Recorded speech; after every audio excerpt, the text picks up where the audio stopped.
Welcome to Digital Marketing Intelligence Ask the Experts, a live bi-weekly show to help you know what to do and what's new in digital marketing for 2021 and beyond.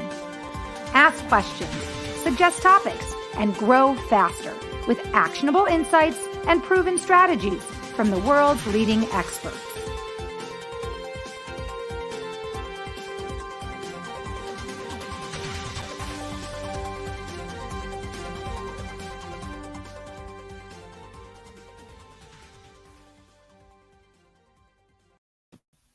Hello, everybody, and welcome to Digital Marketing Intelligence for Entrepreneurs Ask the Experts. I'm Marissa Morgan, today's show host, and I'm also the Business Development Manager at Engage. On behalf of myself and the whole team at Engage, I want to welcome you to today's show. Today's show guests will be joining us in just a moment to share how there's so many different relationship strategies that you need to be putting in place, right? Especially to exceed your sales goals right now in something that we're kind of broadly terming the COVID era. Our guest believes that relationships are the most powerful currency, and we're going to learn more about his thoughts on that. And also he'll be sharing some of his very, very powerful books as well, which really dive into the topic return on relationships, which he's actually trademarked. Before I introduce you to our very special guest who will be joining us from sunny Florida, I do want to remind you that this show is produced by Engage. And if you're not familiar with Engage, we are a cloud-based platform that offers small to mid-sized businesses, startups, all kinds of free forever engagement tools. And many of our tools, and I think our guests will appreciate this, are built to help optimize the customer experience. We all know that in today's competitive marketplace, in order to have a competitive edge, right, it is all about building relationships, creating loyal customers, because loyal customers buy more, they convert faster. And obviously, when someone has a good experience, they tell 1 million people, right? If they have a great experience, if someone has a bad experience, they tell 20 million people, right? So our free forever software is out there for you to help you improve and optimize your customer experience. So check that out. You can learn more about our platform at ngagge.com. Also, in today's competitive marketplace and also in this kind of COVID era, we're all learning the importance of creating content, right? To connect with our leads, to connect with our customers. Show them we understand their needs, right? And we're here for them. And a great way to create content is to start your own podcast or start your own live stream, just like we have done here at Engage. We just launched a couple months ago a new program. It's called Engage Live. And if you go to engagelive.com and check that out, we can actually help you produce your live stream show or produce your podcast for you. Maybe you have questions. Maybe you're not sure how to do it. Maybe you want someone like myself to come on and moderate a show with you. Or maybe you want to do it, but you're just not sure how. Well, we also have a DIY program where we can teach you how to do it and then get you set up for success. So after today's show, make sure you check out engagelive.com if a podcast or a live stream show like this is something you'd like to put into your marketing strategy on the horizon, maybe for 2022. Okay, that's enough of that, right? You're all excited to find out who our special guest is for today. And he is here from sunny Pompano Beach, Florida. His name is Ted Rubin. Now, if you don't know who Ted is, you need to. Ted is a leading social marketing strategist, Photify CMO and advisor, an MC, a host of brand innovator summits. He's also a speaker and he's written many books, and we'll share some of those books today during our show. A lot of what Ted right now is I don't want to say the word preaching, Ted, because you're not preaching, but what he's teaching, I should say, and his mantra, return on relationships, started back in March of 2019 when he started using this term ROR. He even created a hashtag. It's hashtag R on R, meaning return on relationships. And this is a concept that he believes is the cornerstone for building an engaged multi-million member database and an engaged community of people who have become vocal advocates for this brand. Now, he took this concept, return on relationship, to his work with many companies, and a few are really big ones, maybe you've heard of, like Elf Cosmetics, Open Sky, Collective Bias. And through his work with some of those companies, he became so active on Twitter that he quickly grew his following to upwards of 1 million followers fairly quickly and very impressively. Many people in the social media world know Ted for his enthusiastic, energetic, and undeniably personal connection to people. Ted is one of the most followed CMOs on Twitter, according to Social Media Marketing Magazine. He is one of the most interesting CMOs on Twitter, according to Say Media. He's also on the Forbes Top 50 Social Media Power Influencers list, and he's number 2 on the Lead Tail list of top 25 people most mentioned by digital marketers. If you're not impressed yet, I don't know if I'll ever impress you, because those are amazing titles and amazing accolades. Now, we'll share a little bit about some of Ted's books during our talk today, but one of those books, called Return on Relationship, was released back in January 2013. Another book he's written is How to Look People in the Eye Digitally. I think that's really cool because obviously our show is all about how to change up and pivot and, employ digital marketing techniques. So I think that's a really cool book title, Ted. The Age of Influence, Selling to the Digitally Connected Consumer is another book title. And he's currently writing his latest book with his business partner and retail thought leader, John Andrews. And that book title is Retail Relevancy. I love all of your book titles, Ted. Ted believes, again, that the key to continued success for any brand, retailer, or e-tailer is identifying the customer. So we like that because Ted's focus is totally in line with ours, right? Optimize your customer experience. He believes you need to try to understand your customer and you have to pay attention to them. He's here today to help us understand some relationship development strategies to help us exceed our sales goals in this COVID era now and beyond. Ted, welcome to our show, and thank you for being our Engage guest expert today. Thank you, Marissa. I got to tell you, I don't even know if you guys need me to be interviewed today after the job you just did.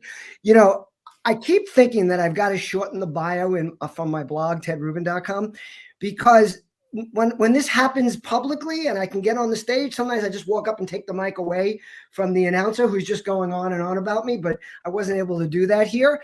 But look, I'm happy to jump in. I'm really excited to be here. We've been talking about this for a while. Let's get going. Talk to me. What do you got? What do you want to talk about today, Marissa?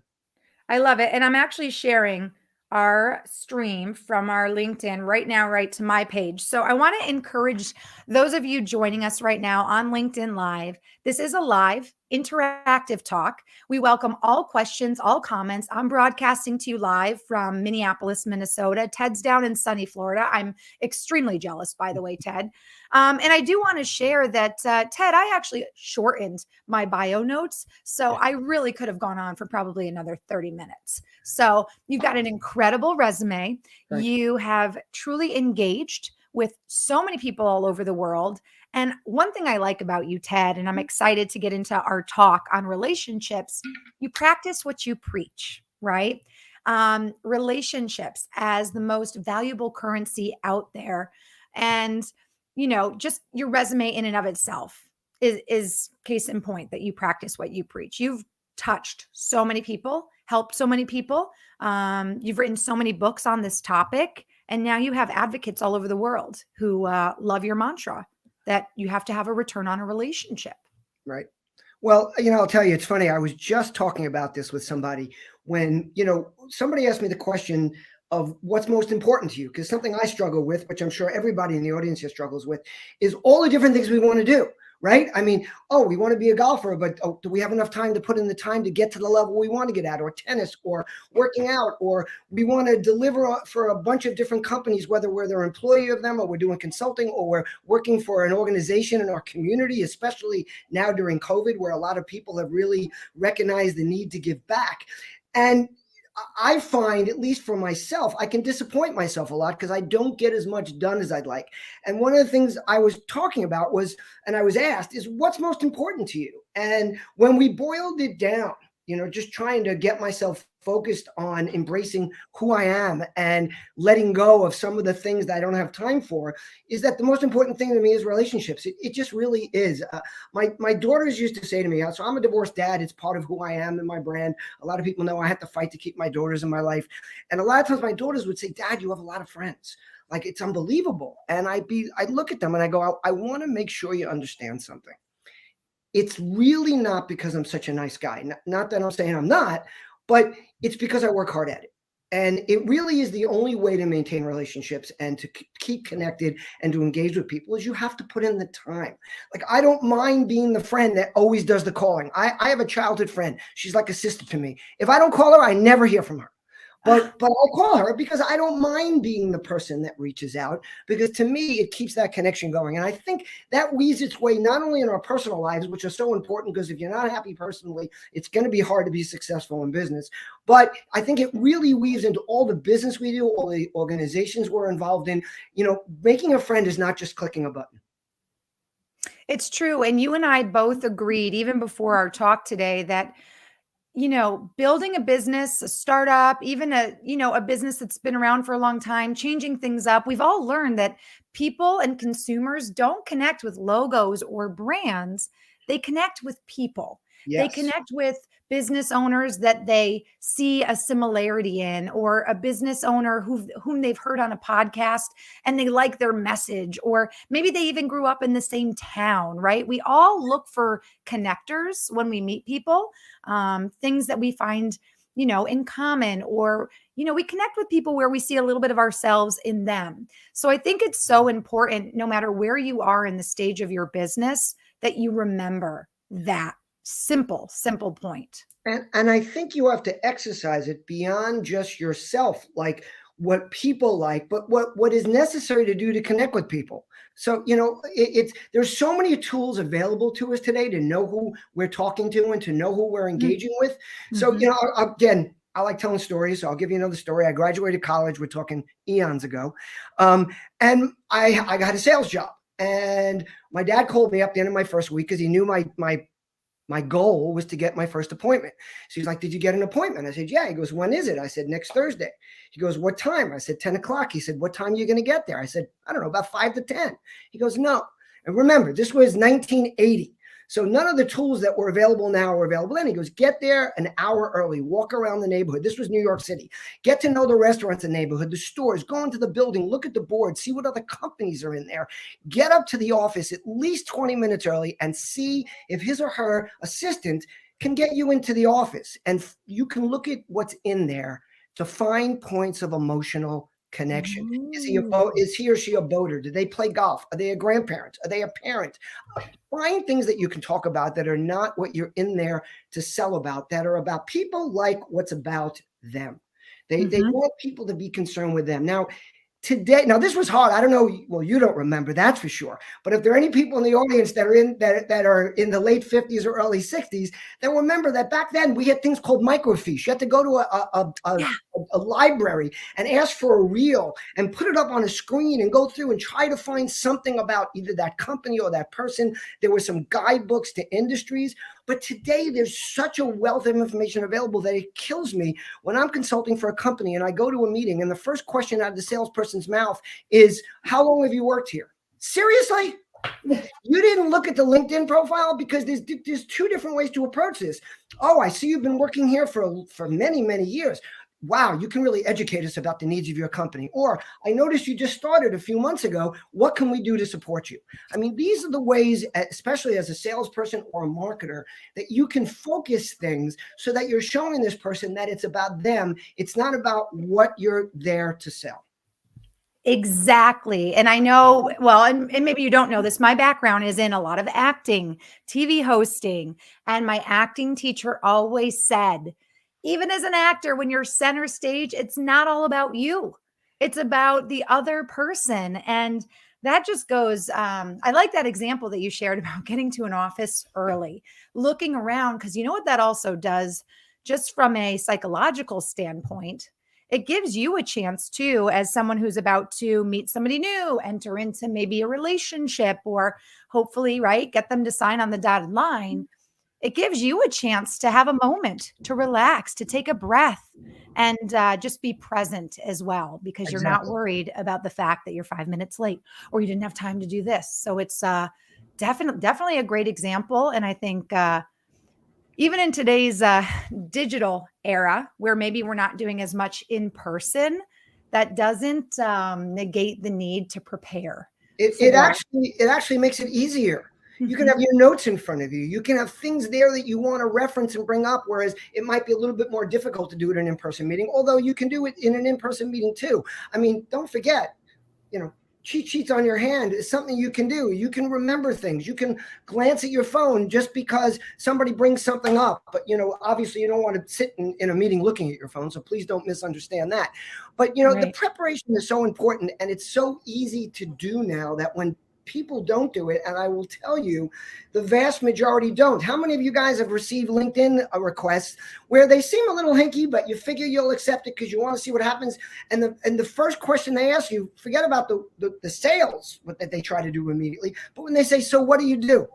So what do I do?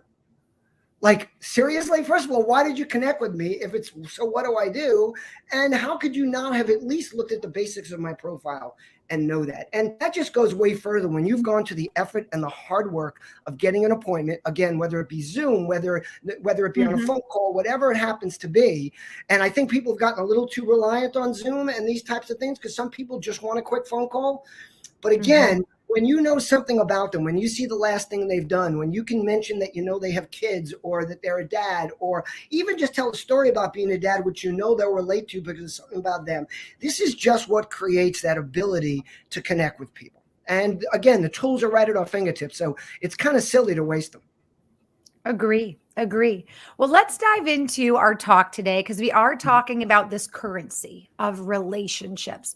For those of you watching live right now on LinkedIn, or obviously watching the replay visually, I'm going to go ahead and put up an outline of today's talk on the screen for you. And for those of you listening on our podcast replay, I'll read through this for you. So today we're talking about relationship development strategies you'll need to exceed your sales goals in the COVID era. So we're going to talk with Ted, and I'm going to ask him to give us this definition of what is return on relationship. What does that mean to Ted? And obviously, that's the mantra of so much of his work. So I'm excited to have him dive a little more deeply into that.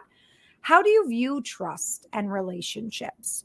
We'll talk about connecting and communication when building relationships.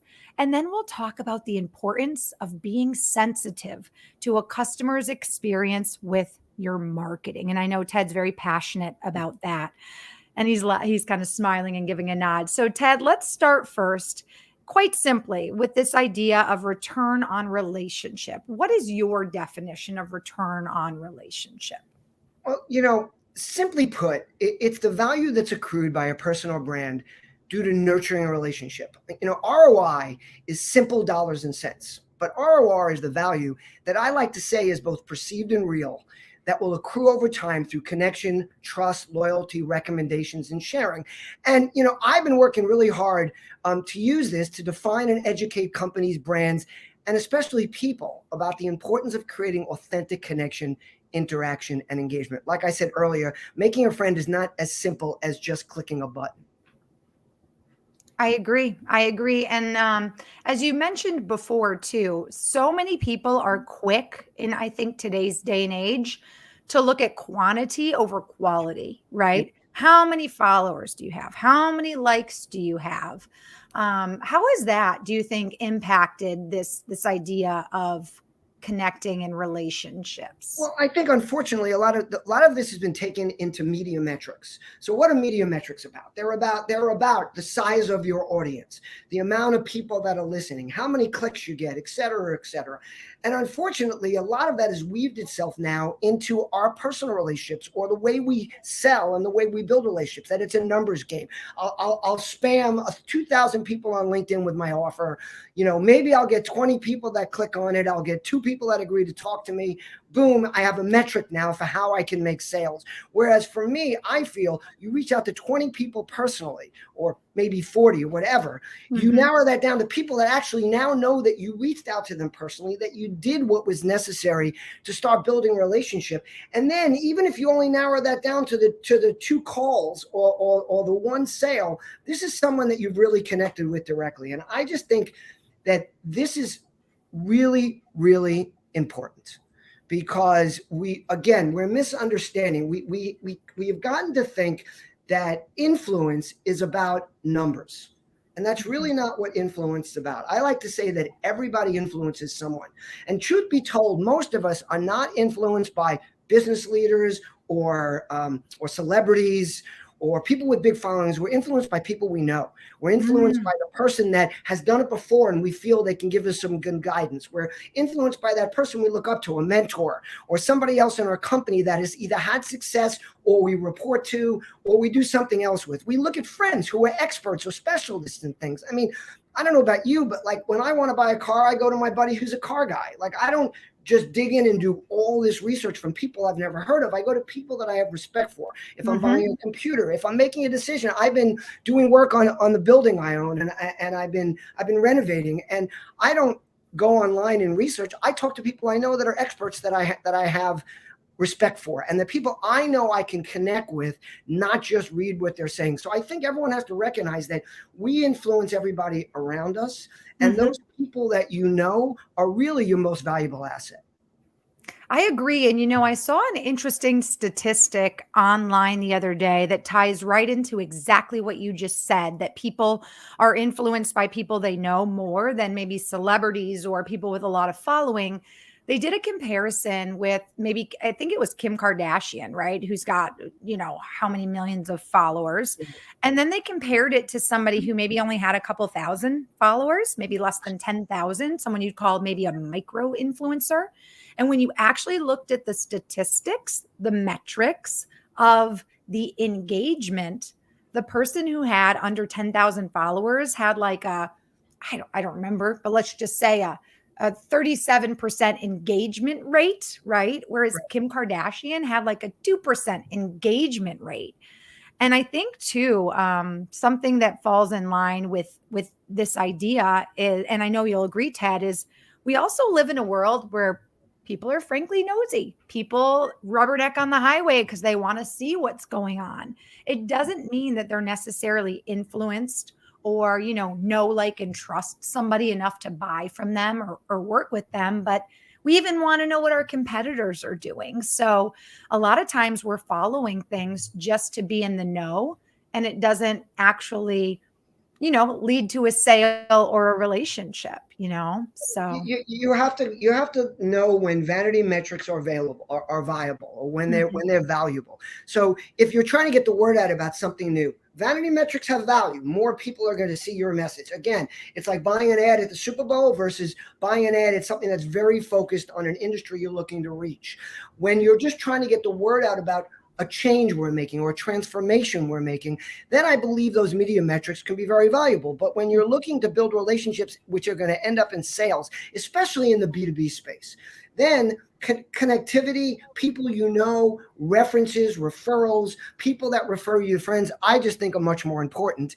And again, the value that comes from building these relationships go well beyond that sale you're looking to make. They go into, remember, when you're working for a company, it should not just be about the company. It's about you. It's about you growing. It's about you building on your knowledge base. It's about leaving that company as a better person. And the best companies want you to be better when you leave them than when you came in.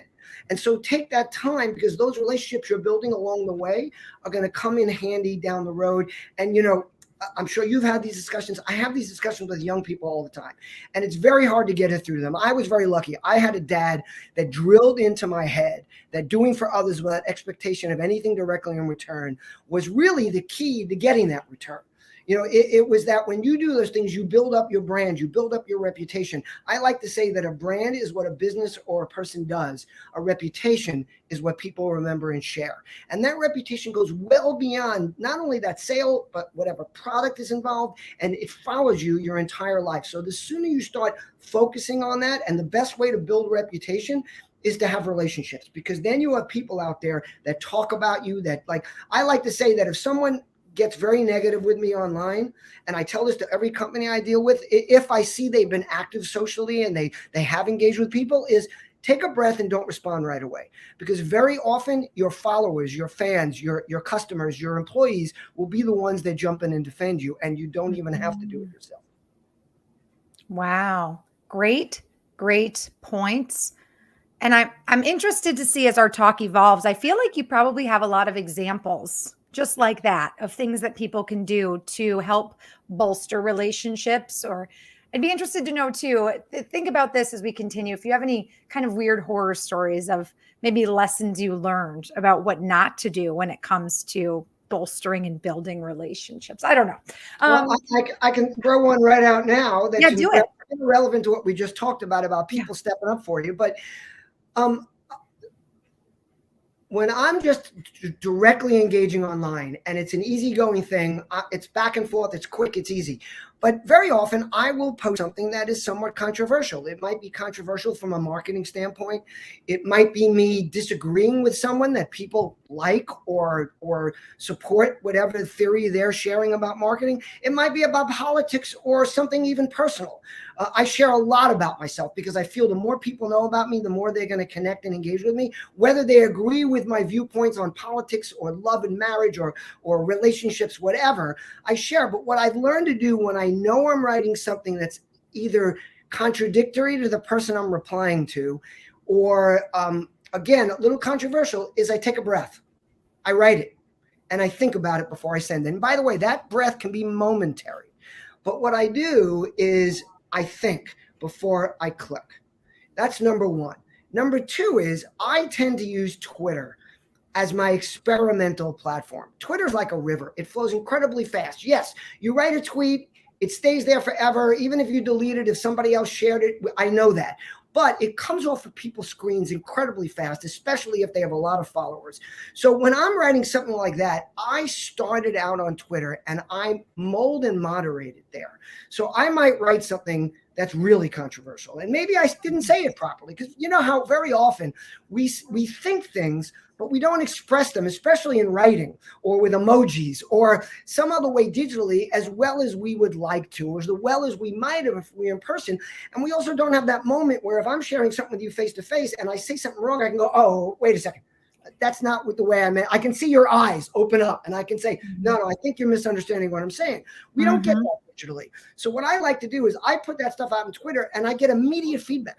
Because, people out there, especially if you write something controversial, they're going to come back and they might say, oh my God, that's really the way you feel. And then I'll read it again and go, okay, wait a second. And then I'll send it out again and I'll moderate it. Like I'll change it. I'll write what I'm thinking about. So a perfect example is I was flying. I used to fly a lot before COVID, and I was on a plane and I happened to be reading an article about obesity in people. And a lot of it was about people complaining about, the choices they get and other things. And I'm very into fitness. I've been vegan for the last 5 years. So I'm sitting on a plane and I'm watching these people stuff Coca-Colas and chips into their mouths almost at the same time as they're complaining about their weight.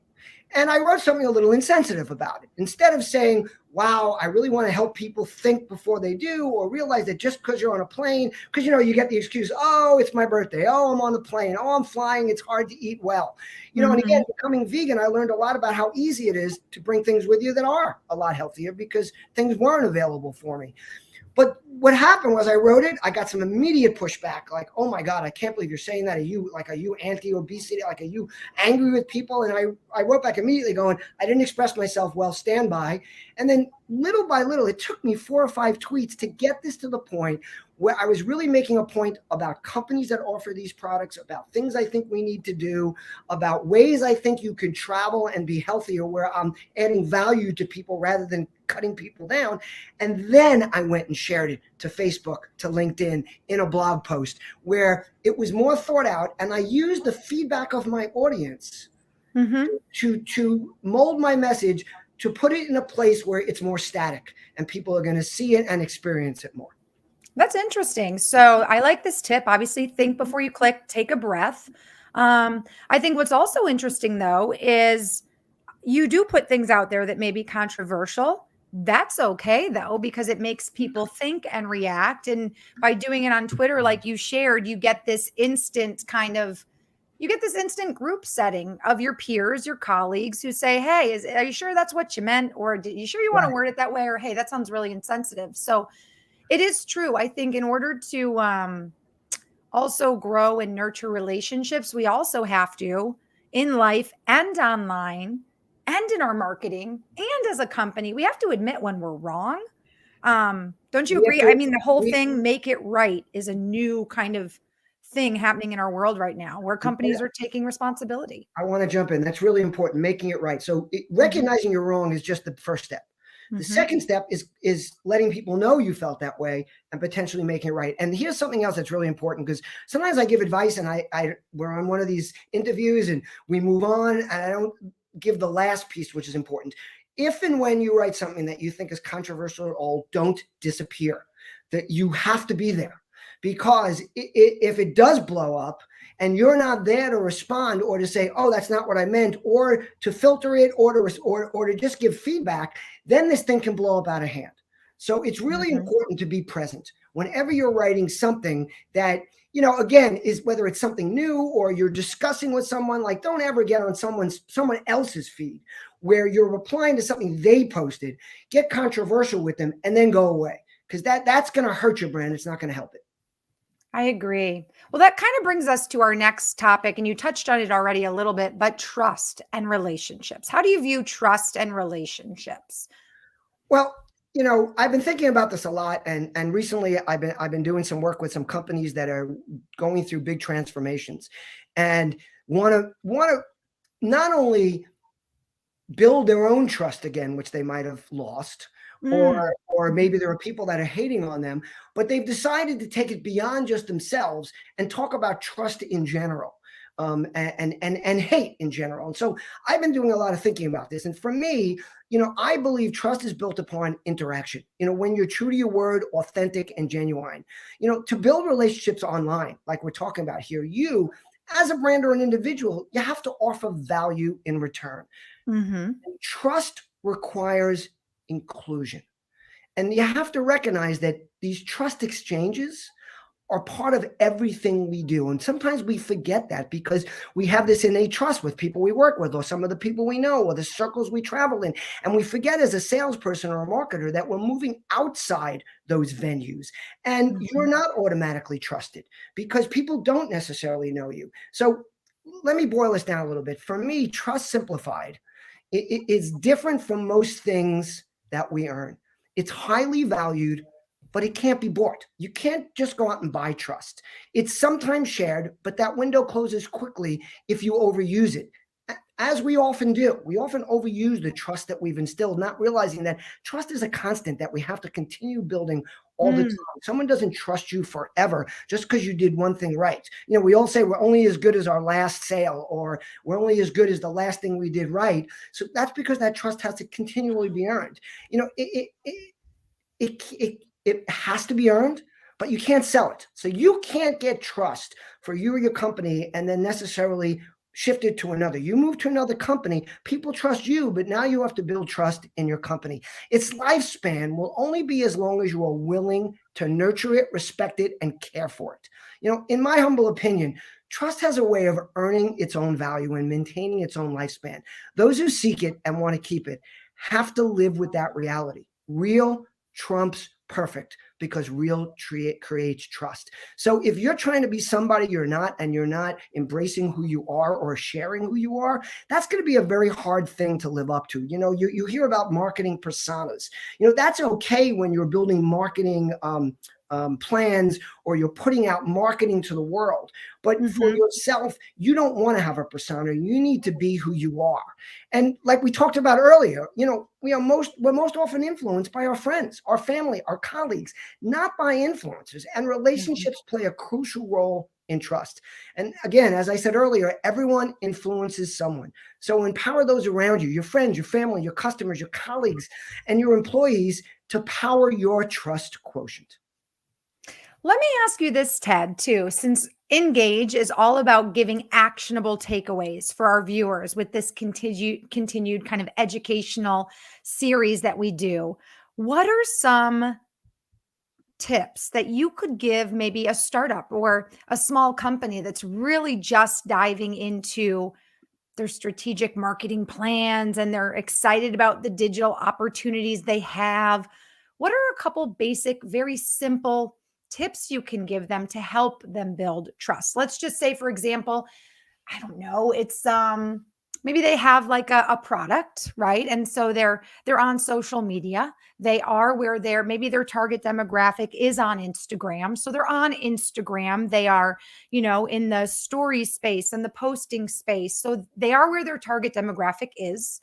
They're sharing messaging and images, and they've got their product out there. What are ways that a company can work to build and nurture trust with their target audience, especially when it's through like a social media campaign or a social app? Well, I'm going to start off this answer with one of my favorite one-liners.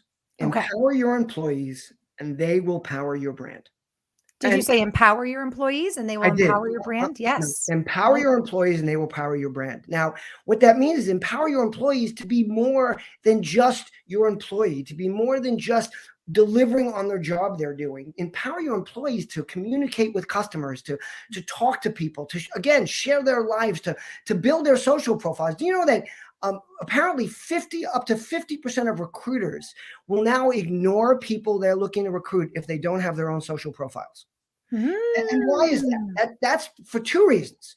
One is the simple reason is it allows the recruiter to know something about that person in advance, and it makes it a Mhm. little bit easier for them to know things about them and whether they're a good fit. But also, it makes that employee less valuable to a brand because they don't have a voice. So a big way that I things I've been working on, especially with Photify over the last few years, is about companies empowering their employees to share content, to engage online, to talk to people, so that they can scale that connectivity, so they can connect to the followers of their employees. So what are a few things they can do for themselves? Like, how do you make an employee powerful, or how do you make your brand powerful? First of all, you start listening. Too many companies don't listen. They collect data and they look at data points, but they don't actually listen to people. If you want to be heard above this ever growing social media noise, you need to first listen to your consumers and your audience, so that when you do speak, you get it right. I mean, what are they Mhm. saying? What are they feeling? What are their pain points? What solutions do they need? Too often when I speak about this, I get people going, oh no, one of the best marketers in the world and most successful guys, Steve Jobs, he always said, I tell people what they want. They don't tell me. Well, as soon as Steve Jobs comes to work for you, or the next Jobs, that'll be great. Go that way. Or maybe you think you're as smart as Steve Jobs and that you know exactly what people want. But truth be told, there are very few people like that in the world. And if you really want to know how to do better at what you're doing, to sell more of your product, you need to start listening. That doesn't mean make every change that the person that you're speaking to or that you want to make a match with says that they want to do, but it's a matter of understanding them. For me, listening is finally getting the respect it deserves because of the abundance of social media platforms that now appeal to every demographic. I mean, people, listen, adjust your message to make it relevant to your audience and consumer, because brand loyalty declines due to a lack of relevance. And that Mm. is a direct result of not listening. I like to say, listen for moments and make it personal. So, I'll give you an example. I'm a dad of daughters. Now they're older now, they're in their 20s, but when they were younger, I'm a divorced dad. I had limited time with my daughters, and I learned to listen for what's important to them because most often it's very different than what's important to us. And so what we want to do as parents, we want to talk to our kids about things that are important to us. We want to sit down and tell them about life and what they need to do and what they should be doing different. But instead, what I would do is I would listen to my daughter when she was sitting next to me instead of criticizing her for being on her phone, because we're not going to stop it to a pretty big degree. I would see what she's looking at. I'd see what she was doing. I used to watch her when she was on Snapchat. I don't know if you remember the early days of Snapchat, but there was no video, like you couldn't talk into it. There was no sound. And my daughter would just be in front of this thing, communicating with people by making faces. But what this did is it created an opportunity for me to talk to her about something that was relevant. And also, we need to learn to not always jump in at the moment we think it's good for us, but learn something, put it away in our digital vault, and then have it for when it does become relevant. So I'm listening to my daughter. She's talking to her friends. She steps away. We get home. She steps away from the car. I'm making like I'm being a good dad, being safe, staying downstairs, making sure that she's okay, as if my driveway is unsafe. And I hear her talking about something with her friends about how they call all the boys by code names, red, blue, orange, yellow, so that they don't know that they're talking about them. And this was really great information for a future conversation, because when I tried to approach it, the minute my daughter walked over to me, of course, she felt intruded upon. And I'm sure every mom out there would be shaking their heads when I go, so I said to her, so were you talking to Blue? And she looked at me as if like we never had this conversation, or she never even talked to me about this, which she did at dinner that night. So I put it in my digital vault, and about 6 months later, we're on a trip. We're in Mexico. We're in the ocean. Her sister wanted nothing to do with her. She was by herself. She finally asked me to come in and swim with her. Here I am, dad, so excited that my daughter finally wants me to spend time with her. And now she brings up that topic, and I'm able to jump in at the right moment and share something that showed that I was paying attention. So that's part of my second thing, which is make it about them. Think about and address what matters to your customers, to your audience. Give them the ability to show you what they need, what they want, what they're interested in, what they expect. Whatever matters most to them should end up being what matters most for you, even if it's only an objection you have to overcome because it's something you couldn't change. I like to tell companies, and I'm sure everybody here, their company has email marketing, right? And I try to say to them, start thinking about me-mail marketing instead of email marketing, because people care about themselves. And that's really important. And then just a few more. I don't know how much longer you want me to go on with this, but No, wait, Ted, real quick, because I want to make sure that you didn't just say that so fast. Did you say me-mail marketing? Yes, me-mail. That's cool. I like that. Make it me-mail marketing, because again, people care about themselves, not your latest sale, your latest offer, the thing that you think is greatest. Start thinking about how do you connect with them, because if enough consumers say negative things about your brand loses its credibility and its brand equity. And right now, and I know this is something we're going to talk about a little bit later in the call, although we're probably running out of time, but brands have to start thinking about how consumers react to their marketing. What is the customer experience with your marketing? When you bang them over the head again and again and again, they get tired of it and they stop listening. So that is exactly where I was going to go to next. But so just to reiterate, your first tip that I think is so powerful, it's empowering your employees. And I like that you brought that up, because one thing we talk about right now, or just that we have been talking about, is how to get more traffic and more engagement on a company's LinkedIn page, because most people don't connect with the company page, again, because that's the brand, that's the logo. They want to connect with the people. And one of the things that we've had previous guests talk about is, well, get your employees excited about contributing to the company page, link the pages, et cetera, et cetera. So again, it's empowering your employee. That's just a small example, but it's empowering your employee to be excited about creating content, right? About taking their ideas, putting them out there on their own LinkedIn pages, and then as a company, sharing your employees' input, ideas, content, etc. So I like this idea, empowering your employees. And then again, this idea that for customers, you have to make it about them. It Yes. is about them in their eyes. So why wouldn't you want to make it about them? That just seems like a no-brainer. But I like your examples, And then especially with your and then daughter. just 2 other quick ones is Yeah. start asking again, how can I serve you? Taking the me mentality one step further. When we're advertising, instead of building relationships, we're focused on what our consumers can give us instead of how we can best serve them. Your customers will recognize in a heartbeat if you're simply trying to get something from them. I mean, we all know that feeling. We all Right. get it. And they'll not stick around. It's not that you aren't allowed to want anything from them. It's that there must be a give to go along with every take. If you truly want to make an impact, aim to always put more energy and attention in your give column than in your take column. I promise it will pay off. And then the last one I want to share with you on this topic is aim for ongoing engagement.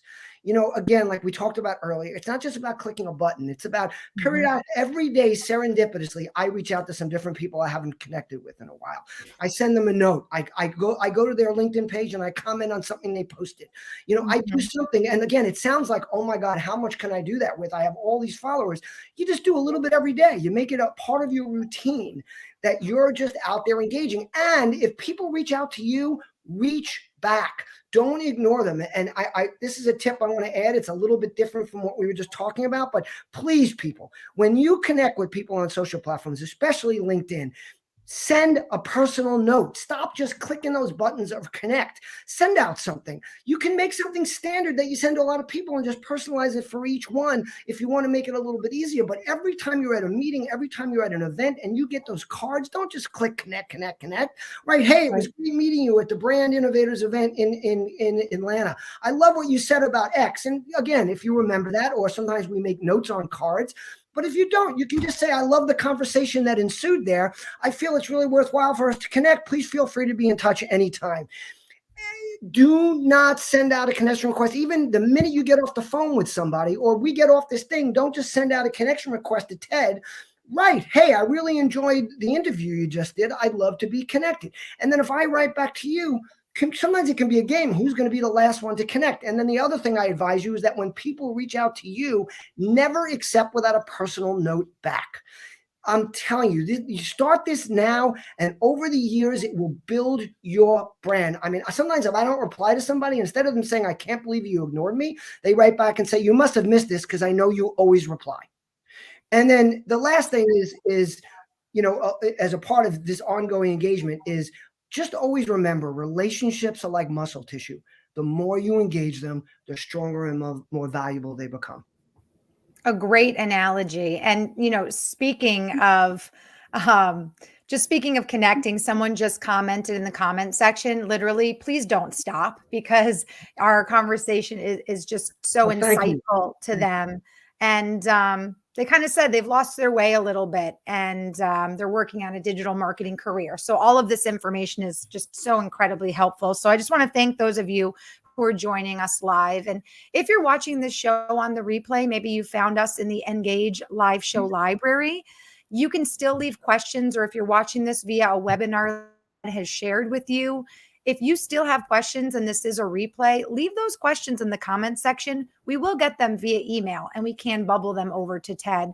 Ted, you brought up a great point, and I think just because of time, it's a great time for me to actually share with our audience how they can connect with you and Okay. practice what you preach, which is make sure if you connect with Ted that you, of course, share a message. Don't just click connect. But you can find Ted on LinkedIn under Ted Rubin, TEDRUBIN. Please, if you connect with Ted, let's put into practice what he's helping us learn. Connect with him with a message. Let him know that you heard the show, saw the show through the Engage website or through a link somebody shared with you, maybe on LinkedIn, and leave him a note. Tell him something that was interesting about the show or that you enjoyed his talk. It's such a simple thing, Ted, but I also like this idea. Not only is building relationships like this muscle, but it's true. The more you do, the better you get at it. And if you do just a little bit every day, when you look back after a year, like you just shared, you make it a point every day to connect with a few people. Well, when you fast forward 365 days later and you've done a couple connections every day, we're looking at upwards of 1,000 connections that you've nurtured in a year's time. Right. What That's you're doing amazing. What you're doing is you're looking people in the eye digitally. Mhm. Again, back to storytelling. I'm getting to the dating age. I'm going on my first date. My mom sits me down and she says, "Listen, make sure you look at her. Don't look at who's walking in the door. Don't look at the rest of the people in the thing. Make sure you look her in the eye, because if you don't, you're not going to get a second date." She goes, Mhm. and then of course my dad jumped in. He goes, and that goes for business, for even when I had a paper route. He goes, make sure you talk. You don't just put your hand out. You look up at people. You show them that you're paying attention. And that's why I talk about looking people in the eye digitally, which means when you engage with them, when you share something in their background, when you say something like, I love, they say, I love, I say, I love Park City, or I love to ski. They know that you've looked at their profile because they wrote on their profile they love skiing. So you've made a comment about that. And it's just really important. And again, none of this will make a difference in a day or a week. This will make a difference over time. Excellent. Excellent. Well, I want to share with everybody a few of the books that you've written, because if someone is looking for guidance, for help, if they're looking for more examples, or they want to learn more about this mantra, right, about relationships and relationships as a currency, let's share the books that you've got out available now. And you can find more about these books and even just more about Ted on his website, www.tedrubin.com. We've got Return on Relationship. And then you have this cool kind of guidebook that I think falls in line with everything that you're teaching us in Return on Relationship. Then you've got a book, respectfully, How to Look People in the Eye Digitally. And then we have The Age of Influence. Can you just quickly, Cliff Notes, 60 seconds, kind of walk us through what our audience can find in each of these books? Well, return on relationship is just basically about my whole premise about how Mhm. relationships are like muscle tissue, and that they add value to everything. So everybody talks about ROI, and believe me, the one misunderstanding I want to clear up is I am not saying ROR, return on relationship, versus ROI.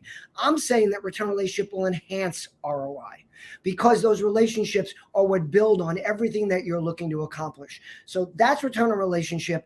The second one you're looking at there is a really cool company that called Aha Marketing, that takes all your concepts in return relationship that I've written as tweets and puts it into a book with 140 tweets, which was based on the 140 characters that was originally part of Twitter. How to Look People in the Eye Digitally, that's also a tweet book about my book, How to Look People in the Eye Digitally. So the book, How to Look People in the Eye Digitally, is a regular book that you don't have shown here, which is fine. Oh, sorry about that. Okay. That's okay. Amazon's kind of strange about it sometimes. And then The Age of Influence is about how everyone influences somebody, and what we're really talking about when we talk about influencers, and how a lot of it is really about media. Awesome. Well, Ted, I could talk to you all day. Unfortunately, we don't have all day to talk. So I'm just excited that we were able to nurture and start our relationship together. Me too. I'm excited that you joined us today to share with our audience a little bit more about this. It's not even a mantra. It's really a way of life, and it's a way of business. And as we know, it's kind of like art imitates life. Well, listen, what we're doing in our day-to-day life, our habits, the way that we're treating people in our day-to-day personal life should really be, if you're doing it right, if you're nurturing relationships, if you're looking people in the eye in person, if you are growing, listening, making it not about you, but making it about the people in your life, you should be mimicking that same behavior in your business life. I think that's my biggest takeaway today from our talk.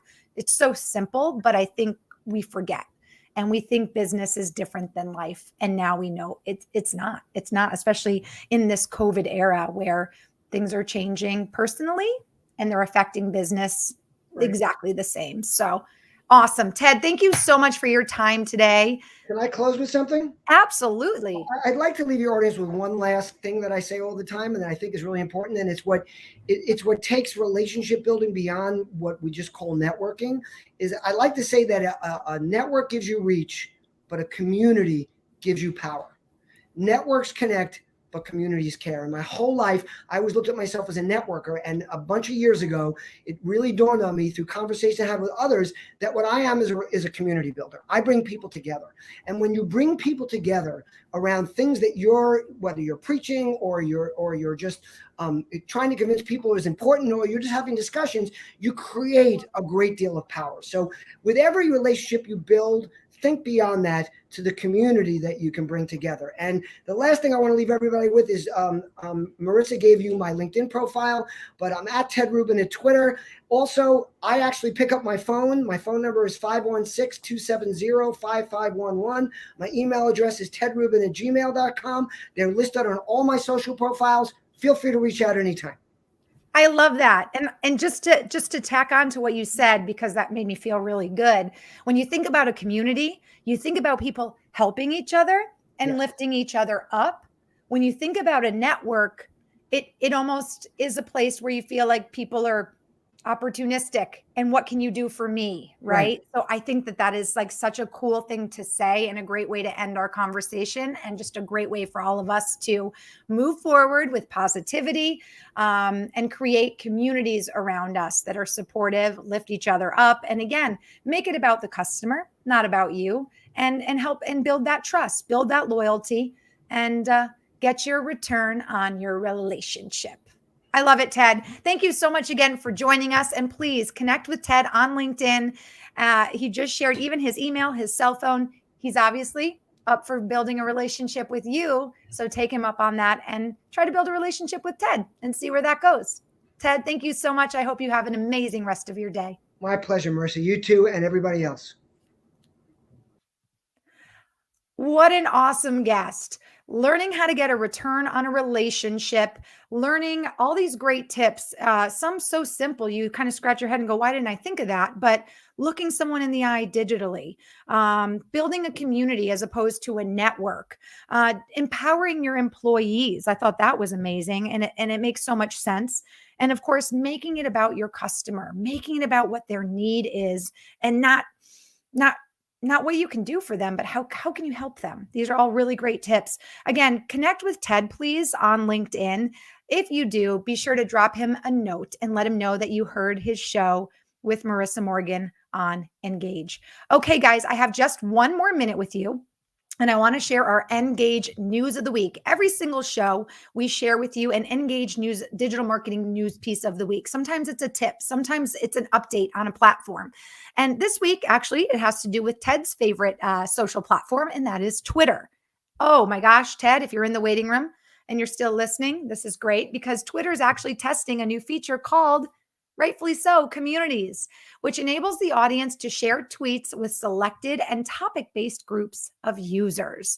Some conversations aren't for everyone, right? Just the people who want to talk about the thing that you want to talk about. When you join a community, you can tweet directly to that group instead of tweeting to all of your followers. Only members in the same community are able to reply and join the conversation, so it stays intimate and relevant. That's the perfect news of the week to end our show with Ted Rubin, where he spoke highly of creating communities instead of networks, right? And building your relationships. If you're just joining us and you missed the show, or you think that you have a colleague or friend who would benefit from Ted's insights, make sure that you visit our company on LinkedIn.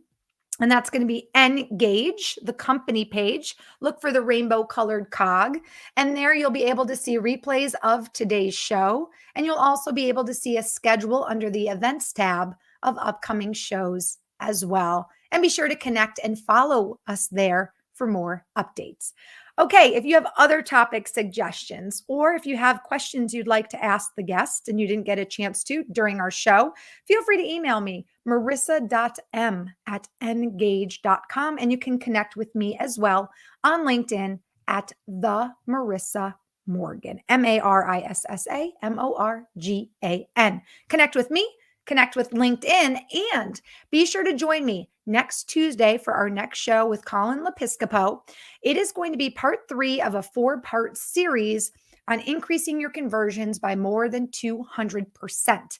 Next week on Tuesday at 11 a.m. Eastern is part 3 of 4, We're going to be looking at page visitors' thought sequences and sales page content flow.